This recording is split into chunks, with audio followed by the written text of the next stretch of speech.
Assalamualaikum warahmatullahi wabarakatuh. Saya Anna Karunia Pratiwi, NIM T 2019-1056. Di sini saya akan melanjutkan pembahasan yaitu tujuan bimbingan dan konseling dalam aspek belajar dan dalam aspek karir. Nah, yang pertama di sini saya membahas dalam aspek belajar. Pada aspek ini, bimbingan dan konseling itu memiliki tujuan yang khusus pada peserta didik. Yang pertama, memiliki sikap dan kebiasaan belajar yang positif. Jadi, siswa ini dibimbing untuk memiliki kebiasaan-kebiasaan yang positif, seperti tidak malas belajar.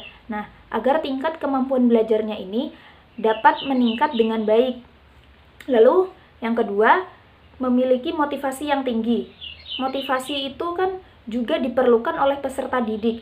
Nah, dengan adanya motivasi, peserta didik ini dapat meningkatkan semangat dalam belajar, dapat meningkatkan semangatnya dalam belajar. Nah, lalu yang ketiga, memiliki keterampilan dan teknik belajar yang efektif.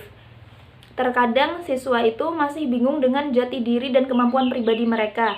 Nah, di sini bimbingan dan konseling ini mengarahkan atau juga membantu peserta didik untuk dapat menemukan suatu keterampilan yang ia mampu kuasai, atau juga sebagai kelebihannya ataupun sebagai bakatnya. Begitu juga dengan teknik belajar. Memiliki teknik belajar yang efektif ini dapat membantu siswa dalam proses belajarnya supaya siswa ini dapat menyerap ilmu-ilmu yang dia pelajari dengan maksimal.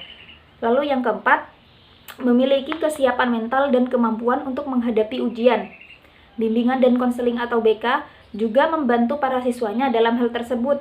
Jadi agar ketika siswanya ini ujian, mereka sudah memiliki kesiapan secara mental maupun kemampuan.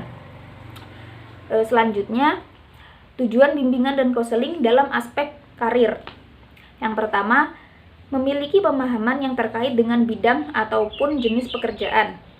Dengan ini kita dapat mengetahui tentang suatu bidang. Jadi kita nantinya tidak terlalu kaget atau bingung ketika kita sudah terjun atau memasuki bidang pekerjaan tersebut. Lalu yang kedua, memiliki sikap positif terhadap dunia kerja. Hal ini agar kita dapat maksimal dengan baik dalam bekerja. Nah, yang ketiga, kemampuan membentuk identitas karir dengan cara mengenali ciri-ciri suatu pekerjaan, kemampuan dan prasyarat harus ada, lingkungan sosio-psikologis pekerjaan, prospek kerja, dan kesejahteraan kerja. Nah, yang keempat, mengenal keterampilan, kemampuan, dan minat. Dengan mengetahui keterampilan, kemampuan, dan minat kita, hal itu dapat membantu untuk menentukan jenis bidang pekerjaan. Nah, misal keterampilan atau minat kita itu pada suatu hal-hal seni, kita menyukai hal-hal seni.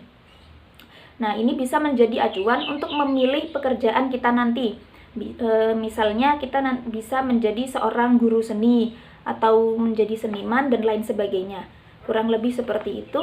Wassalamualaikum warahmatullahi wabarakatuh.